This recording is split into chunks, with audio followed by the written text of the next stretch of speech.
Welcome back to Lynn's Kitchen, and today I'm going to cook a recipe for you in the slow cooker. It is a chicken korma, really lovely, spicy, heartwarming recipe for this time of the year. It takes about 4 to 5 hours in the slow cooker. There's a bit of preparation that needs to be done, so we'll work through it together. First thing you need to do is turn on your slow cooker to high to warm it up. So I've used chicken thighs for this recipe, but you can use chicken breast, it won't take as long to cook, or you can use chicken drumsticks as well.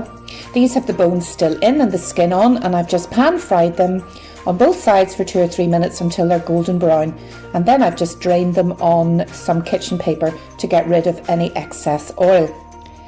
I then am going to put it straight into the slow cooker and put the lid on to keep it warm.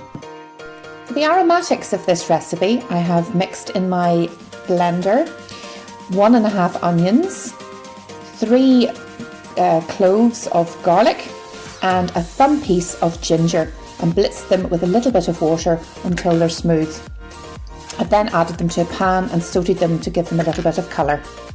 You will then need a teaspoon of salt, a teaspoon of turmeric, a teaspoon or maybe a little less if you like of chilli, some cumin, a teaspoon of that as well, a teaspoon of paprika and a teaspoon of coriander, 2 teaspoons of brown sugar and 2 tablespoons of tomato puree, and they all then are added in to the onion mix.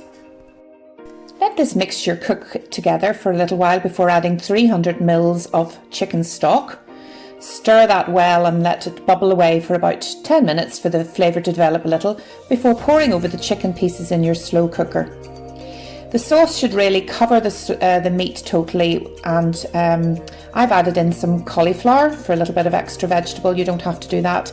Add a little bit more water if you need to cover the ingredients, and then put the lid on and cook for 4 to 5 hours. With about an hour of the cooking time left to go, take a can of coconut milk. Don't shake it before you open it, and then just remove the cream from the top of the can. Leave the liquid, you can use that to cook some rice in if you want later on. And you're going to just add the cream, the coconut cream, to your chicken mix. So here you can see the cream has been removed, and now I'm just adding it to the chicken mix. Stir that in well and put the lid back on and cook for another 45 minutes or so.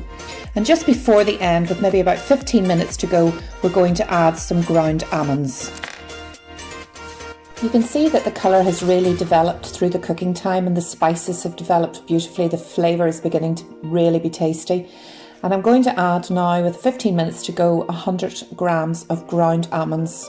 Stir those well into your chicken mixture, and as you can see now, it takes on the colour of a korma and the texture of a korma.